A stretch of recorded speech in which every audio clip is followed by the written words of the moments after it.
Depuis le 11 septembre, l'Amérique semble figée dans la guerre contre le terrorisme. On pourrait croire que l'horizon diplomatique américain s'arrête dans les faubourgs de Bagdad ou de Kaboul. Mais pendant que l'on communie sur les vestiges du World Trade Center, le pays se prépare en secret à un nouveau conflit. Une guerre non déclarée, mais qui occupe la première place sur les rapports des agences de renseignement et de la Maison-Blanche. Avant Al-Qaïda, avant le bourbier irakien. La menace chinoise, la nouvelle guerre de l'Amérique.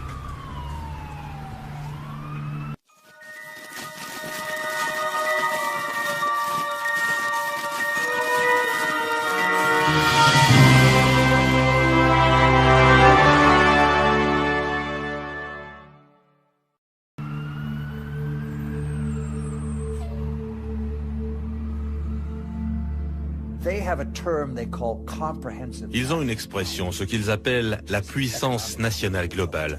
Ça couvre tous les aspects, économiques, politiques, militaires, culturels. Et ils disent, c'est l'essence même de la Chine.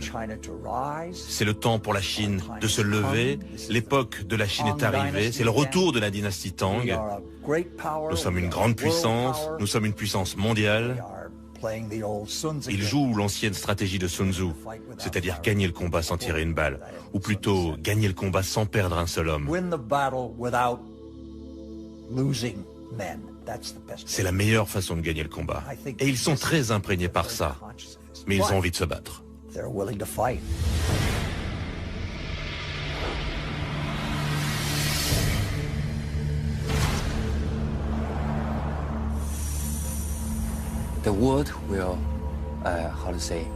Le monde, comment dire, sera dirigé par 3 pays de première classe.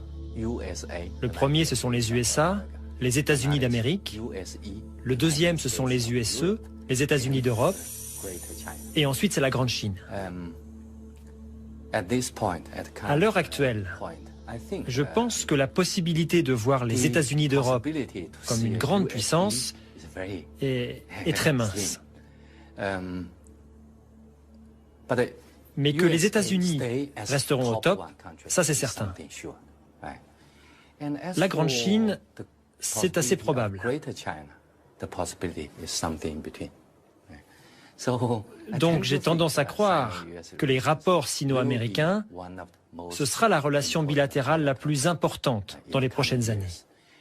Et que c'est cette relation qui décidera des relations internationales au XXIe siècle. Si ces rapports bilatéraux sont orientés à l'affrontement, alors le XXIe siècle entier sera un siècle d'affrontement.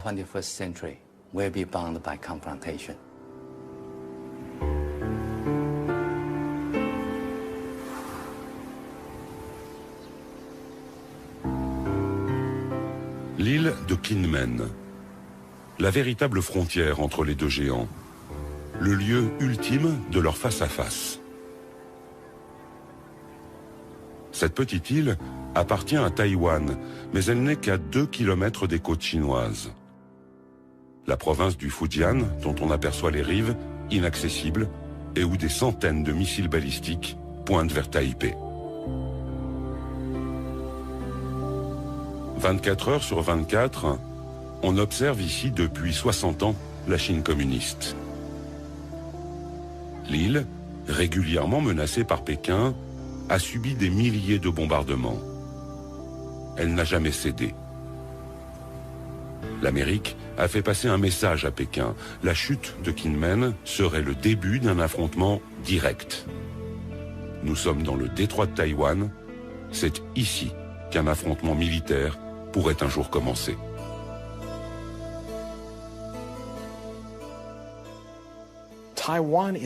Taïwan est un de ces points chauds, tellement sensibles, un peu comme Jérusalem pour les Palestiniens et les Israéliens, ou comme le Kosovo pour les Albanais et les Serbes. Et pour la plupart des Chinois, Taïwan est une province chinoise de plein droit.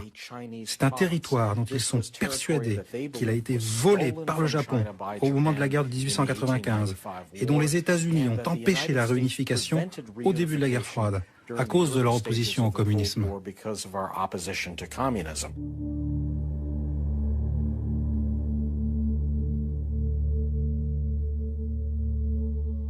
En 1996, c'est dans ce détroit de Taïwan que la Chine et l'Amérique se sont lancés leur plus grand défi militaire.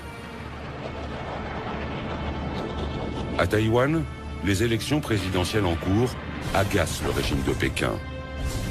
L'armée chinoise décide alors de lancer de grands exercices militaires dans le but de tester la réaction américaine.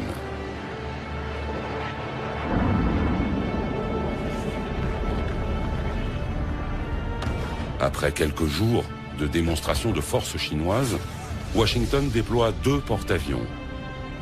C'est le premier face-à-face entre les deux pays. Pendant quelques jours, la tension est extrême entre ces deux puissances nucléaires.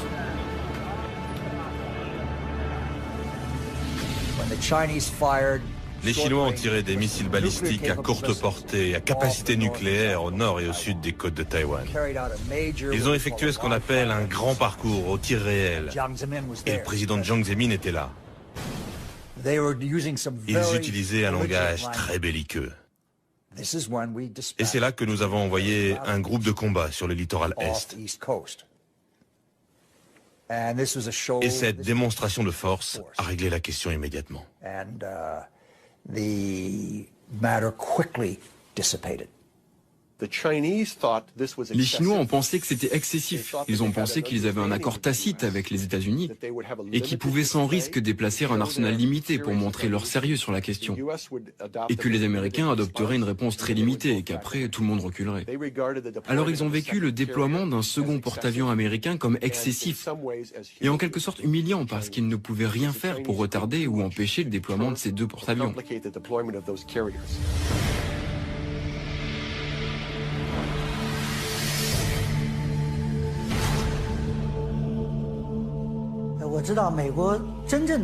Je connais bien cette histoire et je peux vous dire que la réalité est assez éloignée de la propagande américaine. En 1996, j'étais là-bas. Les Américains avaient promis d'envoyer un porte-avions à Taïwan pour le jour de l'élection, pour protéger Taïwan. Mais en fait, le seul navire américain proche de Taïwan était le bâtiment d'espionnage électronique, le Bunker Hill. Et il était à plus de 200 000 nautiques. Le premier porte-avions américain, lui, était à 600 000 nautiques de Taïwan. Donc, la réalité, c'est que les Américains ont annoncé leur venue, mais ils sont restés à distance. Ils voulaient éviter à tout prix tout incident, et ils n'ont pas osé s'approcher de notre armée.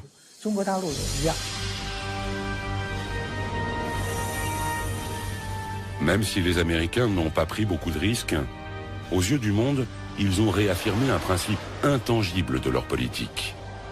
Ils soutiennent Taïwan. Et ils continueront malgré le développement de la puissance chinoise.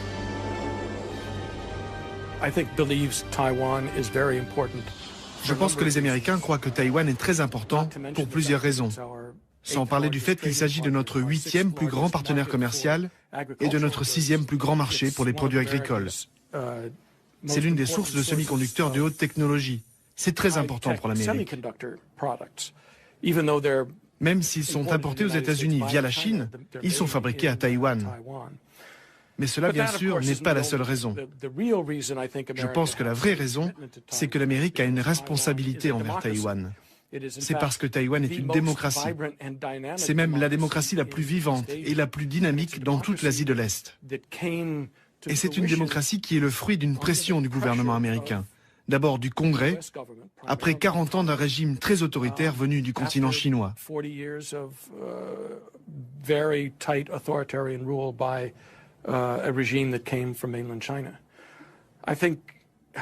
Je pense néanmoins que la vraie raison pour laquelle les États-Unis et surtout le Pentagone s'inquiètent tellement du sort de Taïwan, c'est parce que depuis 50 ans, ça a été un partenaire crucial en matière de défense et d'espionnage, y compris pendant ces 30 dernières années, depuis la reprise des relations avec les républiques populaires de Chine. Nous avons gardé une très forte coopération de défense et d'espionnage avec Taïwan. Strong intelligence collection relationship with Taiwan. Je dirais que les États-Unis ont un engagement historique envers Taïwan. Ça remonte à la Deuxième Guerre mondiale. Nous étions là.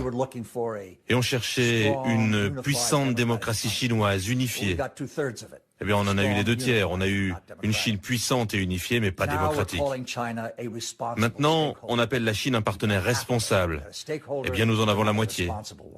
Nous avons un partenaire, mais pas responsable. Les États-Unis ont une obligation légale et morale envers Taïwan.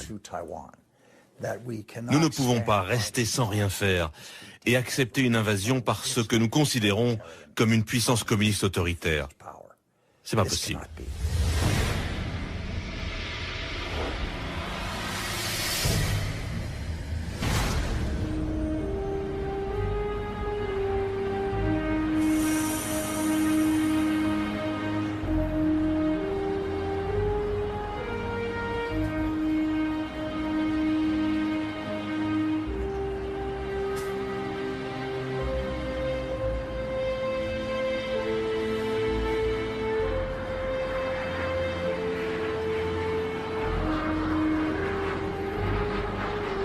Taïwan, une île de 23 millions d'habitants à 250 km des côtes chinoises, est aujourd'hui l'enjeu stratégique le plus brûlant entre la Chine et les États-Unis. Taipei, la capitale, affiche sa réussite économique. C'est l'un des plus grands centres mondiaux de l'industrie électronique, une ville moderne, libre, jeune et toujours bruyante. En 1895, Taïwan a été envahi par le Japon. 50 ans plus tard, la défaite japonaise consommée, les traités de paix rendent le territoire à la Chine. Une Chine alors en proie à la guerre civile entre les communistes de Mao et les nationalistes de Chiang Kai-shek. Lorsque la bataille tourne à l'avantage de Mao, le général Chiang, aidé par les Américains, se réfugie à Taïwan avec ses soldats.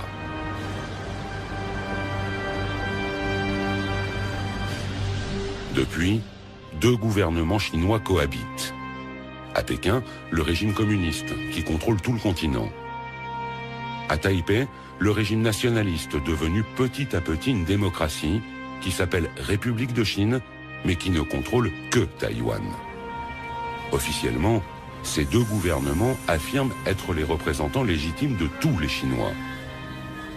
Taïwan n'est pas reconnu comme un État par l'ONU, une vingtaine de petits pays seulement entretiennent des relations diplomatiques avec l'île. Fragile indépendance.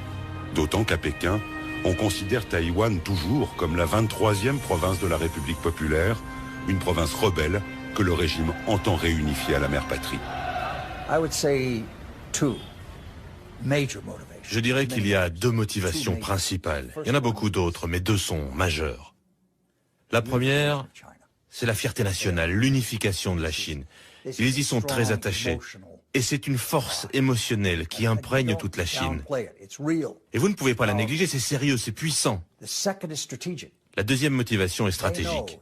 Ils savent à travers l'histoire que si Taïwan est entre des mains hostiles, alors la Chine est directement menacée. Si vous tournez le globe terrestre, et si vous êtes le commandant en chef de la marine chinoise,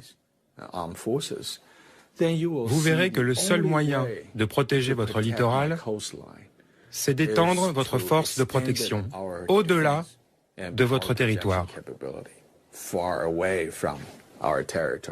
Pourquoi ai-je besoin de faire cela? Parce que les centres économiques, financiers, intellectuels, industriels de la Chine sont tous aujourd'hui sur la bande côtière.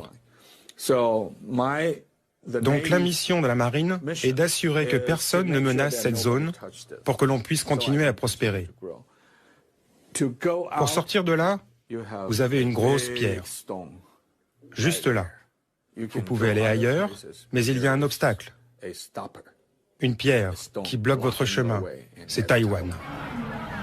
Taïwan vit désormais au rythme des échéances électorales qui pourraient transformer son exécutif et des crises boursières qui mettent en danger son économie. Pékin a cependant compris que quel que soit le climat sur l'île nationaliste, surtout quand il est favorable à un rapprochement politique, il ne faut pas changer de stratégie. Imperturbable, Le régime communiste continue donc d'un côté à offrir aux Taïwanais des conditions très privilégiées pour mener à bien leurs affaires sur le continent. De l'autre, il réitère régulièrement ses menaces militaires.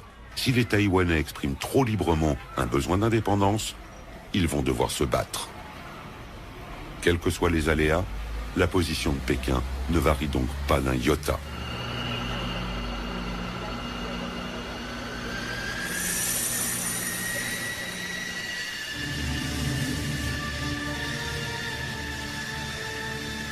Une autoroute au milieu de l'île de Taïwan. En quelques minutes, elle a été transformée en piste d'atterrissage. La population regarde l'exercice militaire, elle y est habituée. Les Mirage 2000 français ou des F-16 américains atterrissent et décollent dans un énorme vacarme.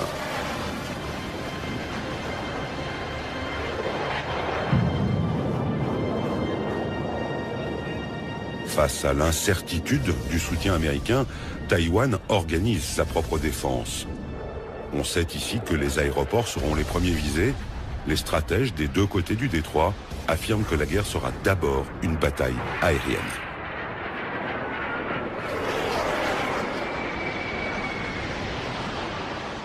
Je crois que tous les experts du monde savent que c'est très difficile de réussir un débarquement. On se souvient encore de celui en Normandie. Dans un détroit comme le nôtre, c'est dans l'air que se fait la différence. Et nous avons toujours cherché à garder un avantage dans l'espace aérien face à la Chine. Mais désormais, avec les missiles chinois, cet équilibre est remis en cause. Ils peuvent détruire nos aéroports. Et si nos aéroports sont détruits, nous perdons notre seul avantage face à la Chine, notre supériorité aérienne.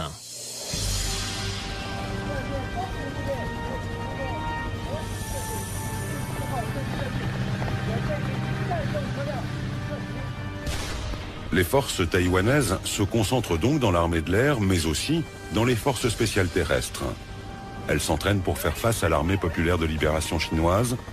En cas de conflit, on s'attend sur l'île au parachutage de troupes d'élite venues du continent pour attaquer les cibles stratégiques taïwanaises. Chaque Taïwanais est conscient que si la guerre éclate, c'est Taïwan qui va prendre les premières balles. Non seulement nous allons prendre les premières balles, mais ça continuera pendant 2 semaines, voire 1 mois avant que les renforts américains arrivent. Et il n'y a aucune chance que les États-Unis viennent s'engager dans un combat difficile. S'ils veulent vraiment s'engager, il est préférable pour eux d'attendre que les Taïwanais aient d'abord décimé les troupes d'élite chinoises. Alors, les États-Unis pourront arriver, nettoyer le champ de bataille et remporter une victoire facile. Tout le monde connaît cette réalité à Taïwan.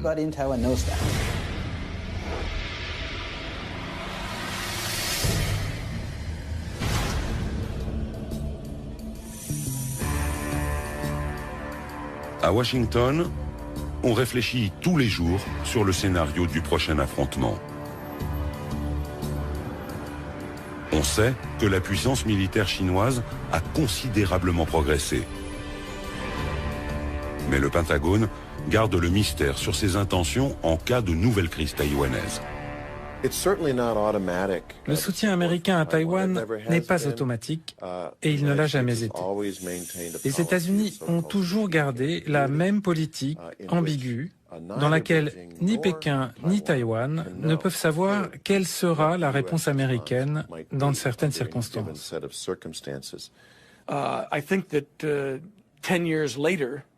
Je pense que 10 ans après la crise des missiles du détroit de Taïwan en 1996, nous appréhenderions la question taïwanaise avec un petit peu plus de précaution.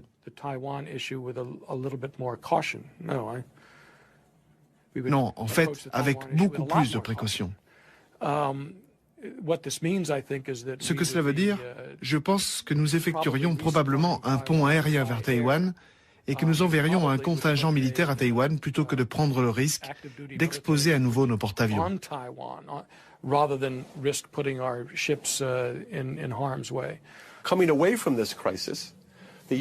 Je pense que les États-Unis n'ont pas tiré les bonnes conclusions de cette crise de 1996. Les États-Unis ont pensé que les Chinois étaient en quelque sorte intimidés par le déploiement de forces américains et qu'ils en avaient conclu que les États-Unis étaient très déterminés à utiliser la force si nécessaire pour assurer la paix et la stabilité du détroit de Taïwan. En fait, je pense que les Chinois n'ont pas été intimidés du tout par nos porte-avions. Au contraire, ça les a renforcés dans leur volonté d'acquérir les moyens de ne plus être impressionnables à l'avenir.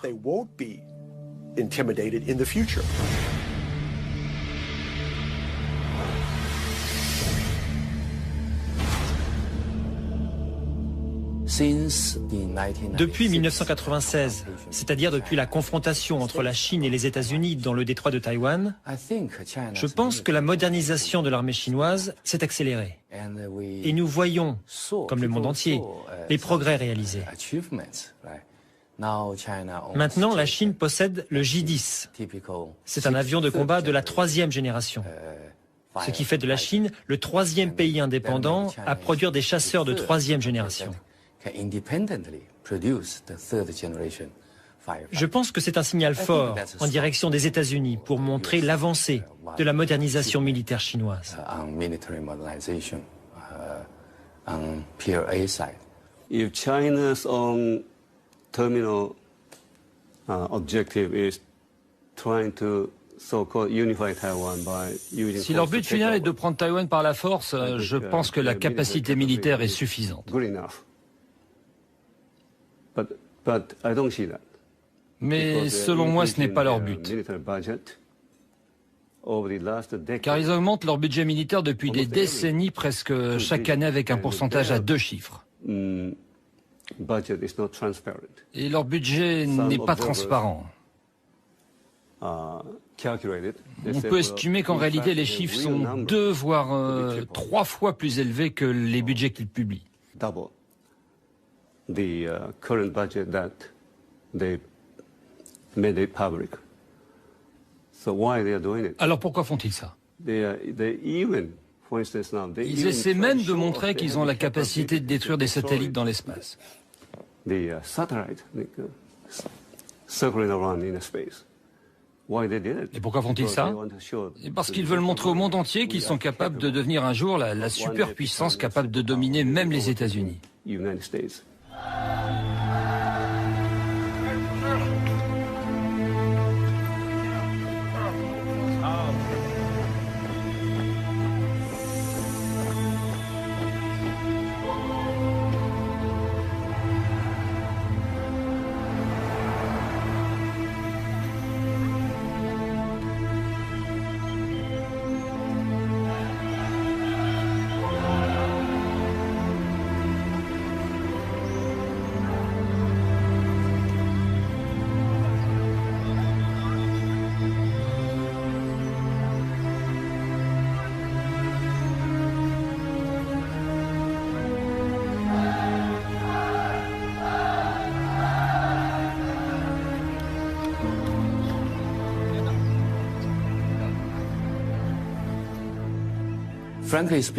Franchement, le statu quo, l'équilibre des puissances, est toujours aujourd'hui à l'avantage des États-Unis. Mais je pense que les rapports de force sont en train de changer. Et le temps joue en faveur de la Chine.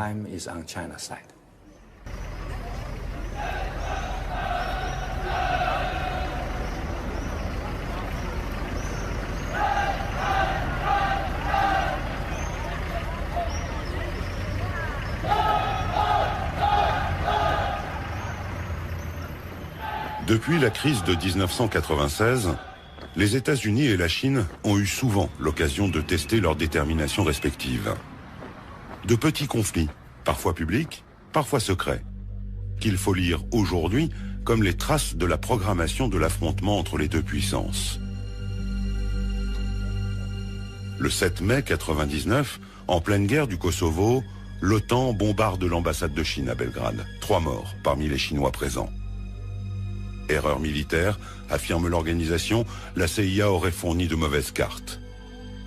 Provocation riposte les Chinois, qui organisent des manifestations de masse devant les missions diplomatiques américaines.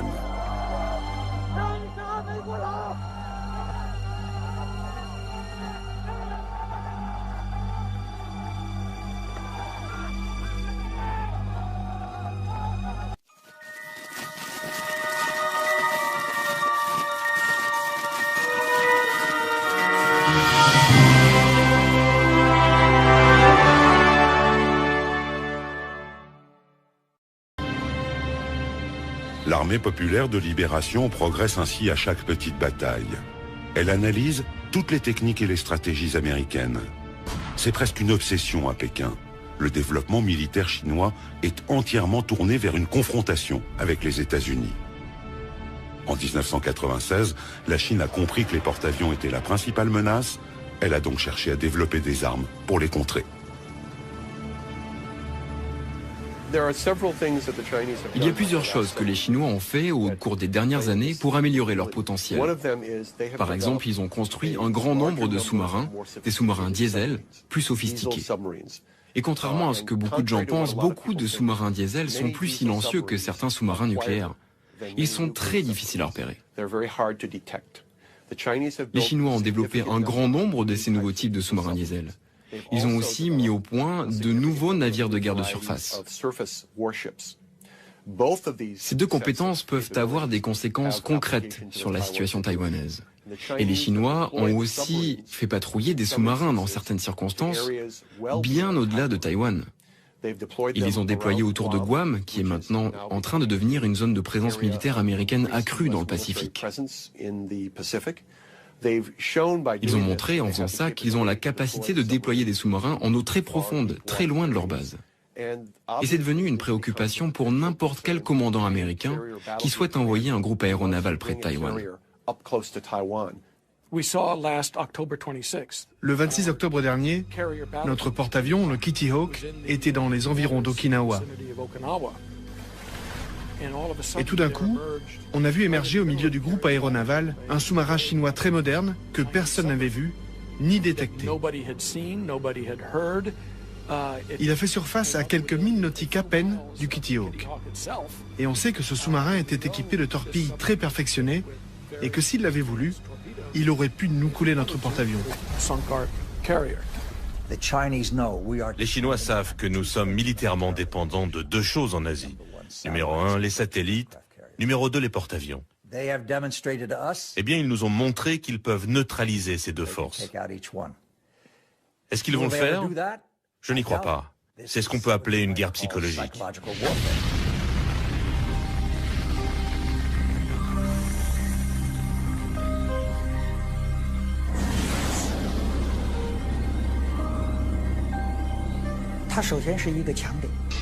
Les satellites, c'est un point fort américain.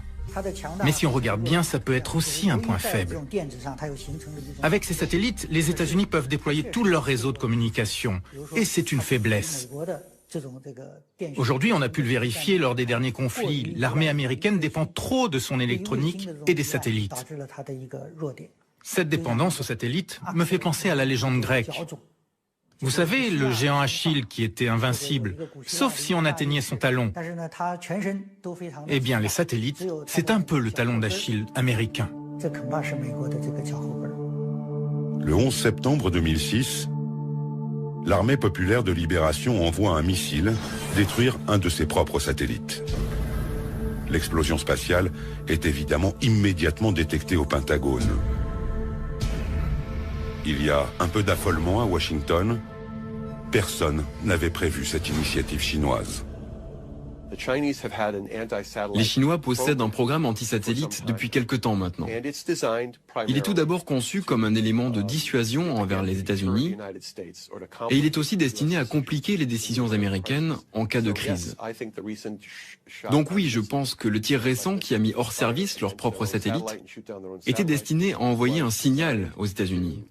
À leur dire qu'ils ne sont pas prêts à rester tranquillement dans leur coin et à laisser les États-Unis conserver une influence prédominante. Ils vont essayer d'accroître leur force dans ce secteur, qui pèse lourd dans la balance, en menaçant ce qui est considéré comme un élément très sensible des outils de contrôle américains.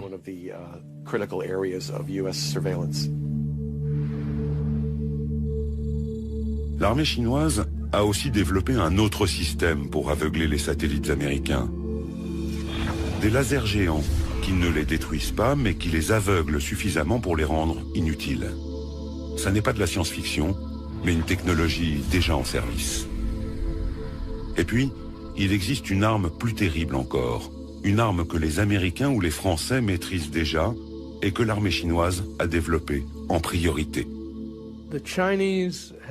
Les Chinois ont étudié très attentivement la dépendance américaine vis-à-vis du spectre électromagnétique.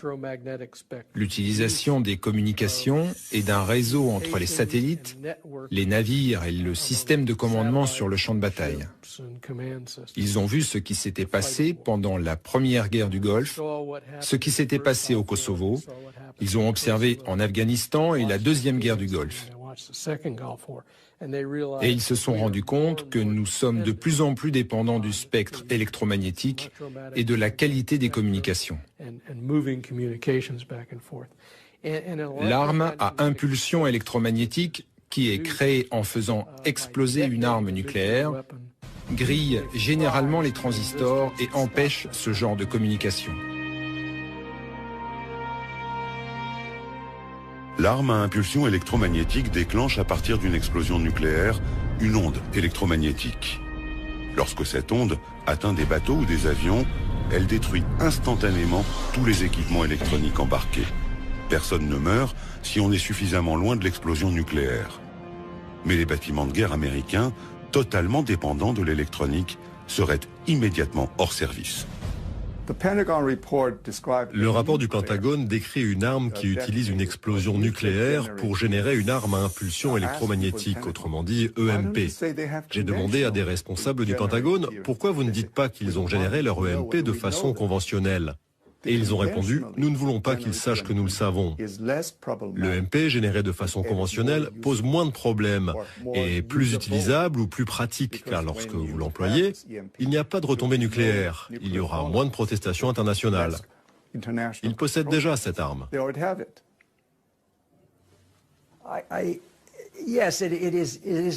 Oui, c'est comme abattre un satellite, faire apparaître un sous-marin près d'un porte-avions, le crash de l'EP3 à Hainan. Ils nous disent, vous voyez, on parle de business là, vous devez faire attention à ce que l'on fait. Nous publions les hausses de notre budget militaire parce que l'on met en œuvre une défense forte contre vous.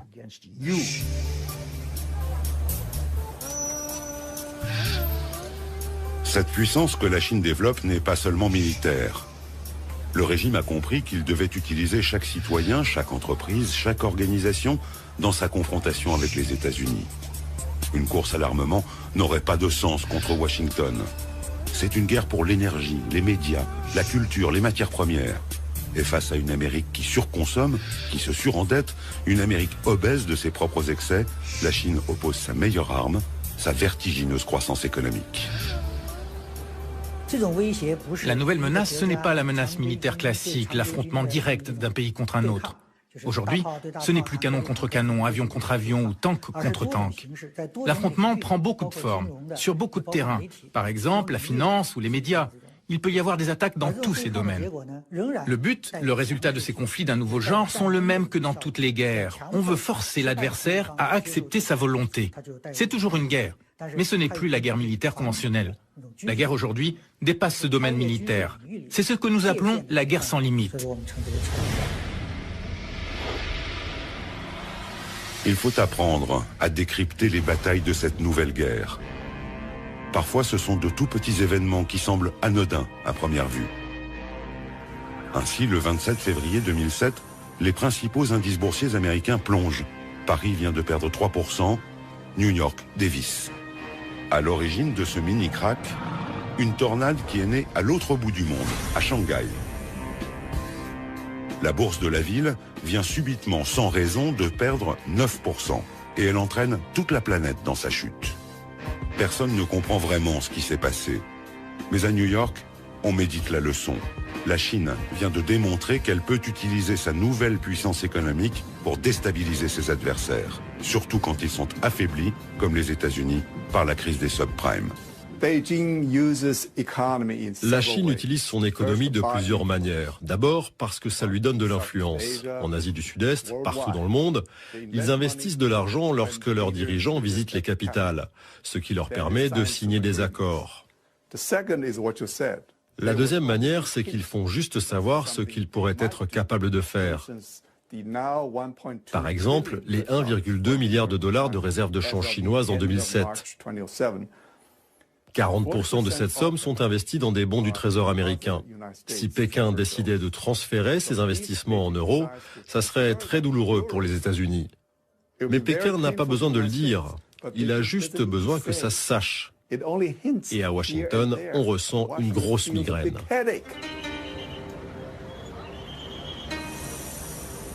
La Chine et l'Amérique multiplient ainsi les champs de bataille. La contrefaçon des DVD d'Hollywood, le rappel des jouets chinois par des constructeurs américains, la réception du Dalai Lama à Washington, le rachat par Pékin de compagnies pétrolières. Des centaines de conflits. La Chine et l'Amérique pensent qu'ils doivent dominer pour survivre. Les États-Unis consomment à eux seuls plus de 35% de toute la consommation mondiale. C'est 8 fois plus que ce qu'ils représentent dans le monde par leur population. Alors bien sûr, ils adorent cette position en tant que seule superpuissance. Ils peuvent accéder à de nouvelles ressources. Alors tous les partis politiques américains soutiennent la même politique étrangère. Les États-Unis doivent demeurer le seul leader mondial. Et ils restent sur leur garde face à tout pays, quel que soit le nom de ce pays. La Chine, la France, la Russie, l'Allemagne, l'Inde, le Brésil. Le pays qui viendra menacer leur domination sera pour eux un problème.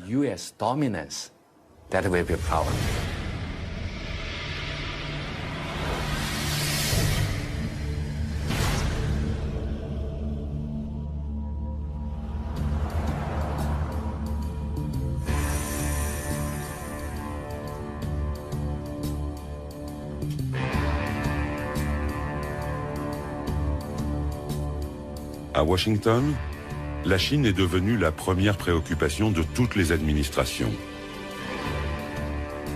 La Chine est un concurrent économique, médiatique, technologique.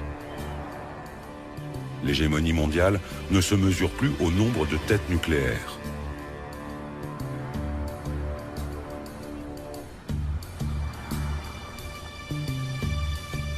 Au Congrès, on a même installé une commission permanente d'enquête, unique en son genre, chargée d'étudier les défis économiques et de sécurité posés par la Chine. L'URSS n'avait pas eu droit à autant d'attention du temps de la guerre froide.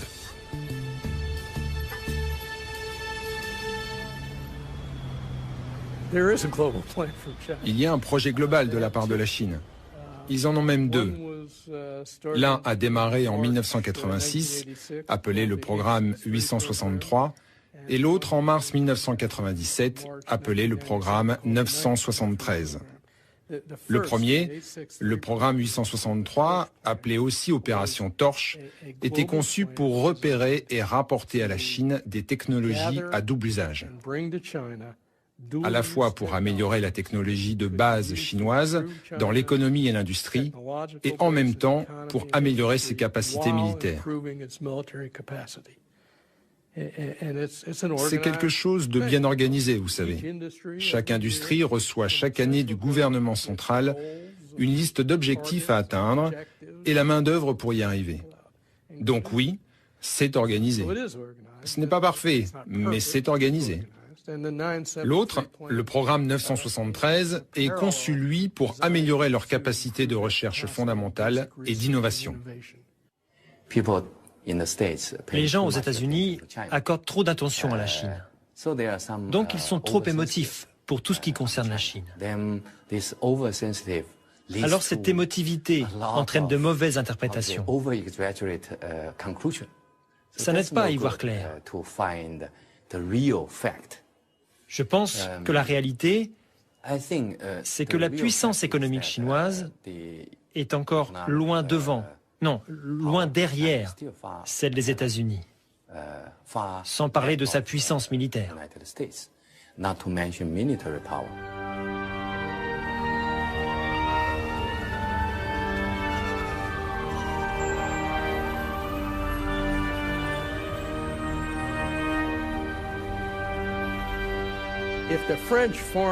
Si les services secrets français approchent un étudiant et lui demandent « Quand tu seras dans telle ou telle université aux États-Unis, On veut que tu ailles dans des laboratoires et que tu récupères des informations.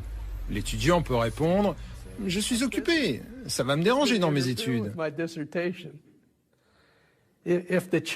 Si le service d'espionnage chinois approche un étudiant chinois et lui dit « Tu veux un visa ? Tu veux un passeport ? Quand tu seras aux États-Unis ou en France, tu feras ta thèse là-dessus. Tu vas travailler sur ce projet et tu nous feras un rapport, sinon tu ne trouveras jamais de travail en Chine, ou bien ta famille perdra sa maison. » Ils sont capables de faire ça. The United States cannot maintain itself as a superpower if we allow our industrial. Les États-Unis ne peuvent pas se maintenir en tant que superpuissance si nous autorisons la délocalisation de notre production industrielle. Et c'est ce qui se passe aujourd'hui. C'est ce qui se passe dans beaucoup de nos industries essentielles. Et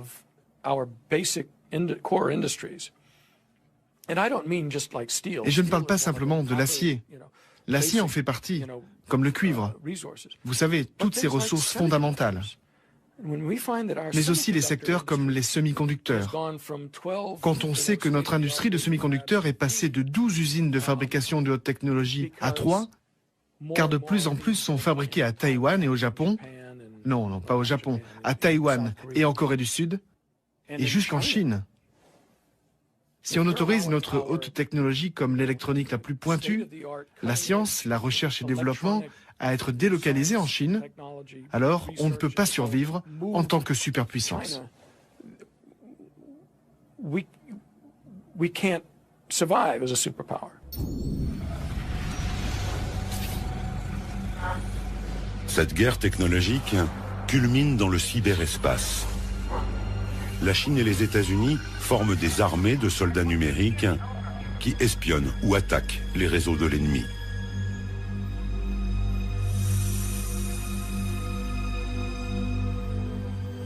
En mars 2006, le département d'État, le ministère des Affaires étrangères à Washington, décide d'acheter 16 000 ordinateurs de la marque chinoise Lenovo, qui vient juste de racheter IBM. Une partie de ces ordinateurs sont destinés à des réseaux où circulent des informations secret défense. Larry Wurtzel et sa commission interviennent pour empêcher la livraison.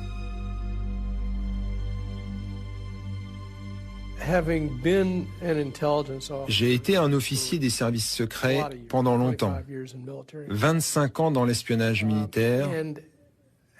J'ai travaillé une bonne partie de ce temps dans le contre-espionnage, dans l'espionnage des transmissions et des communications. Donc je sais, je peux dire que c'est techniquement possible d'implanter des logiciels ou même des éléments matériels dans un ordinateur pour permettre à quelqu'un l'accès à un réseau entier.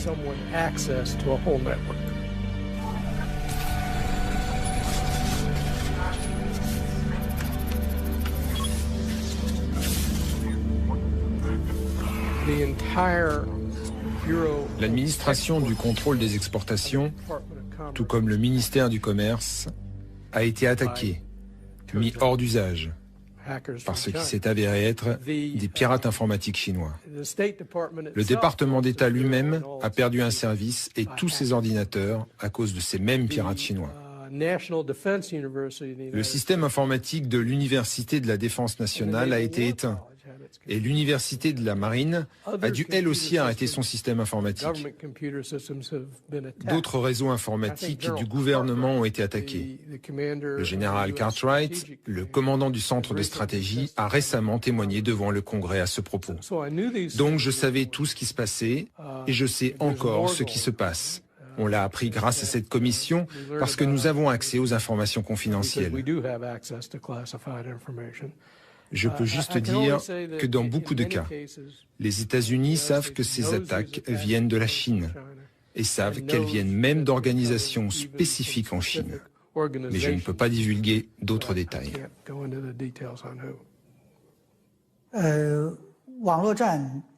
La guerre sur Internet est aussi vieille que l'Internet lui-même. Et on ne peut pas dire que ce soit une invention chinoise.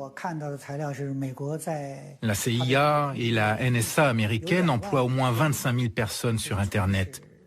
Ils ont les plus grands centres d'écoute et de surveillance d'Internet.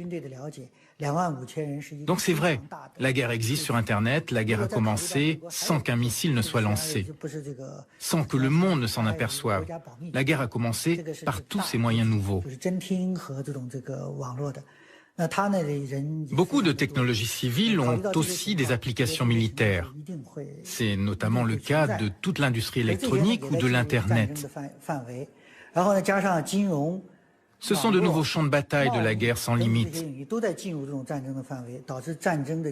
Avec les médias, la finance, le commerce, tout cela est dans le champ de la guerre. C'est une guerre, car il y a un réel antagonisme et que les participants tentent de prendre l'avantage sur leur adversaire. C'est la nouvelle forme de la guerre sans limite.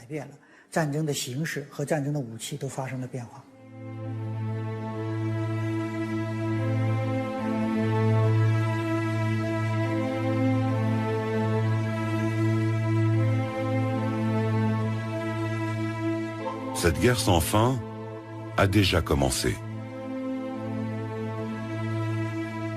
Un peu partout dans le monde, on se bat pour le pétrole, pour l'eau, pour des ressources que le développement de la Chine rend limitées aux yeux de l'Occident.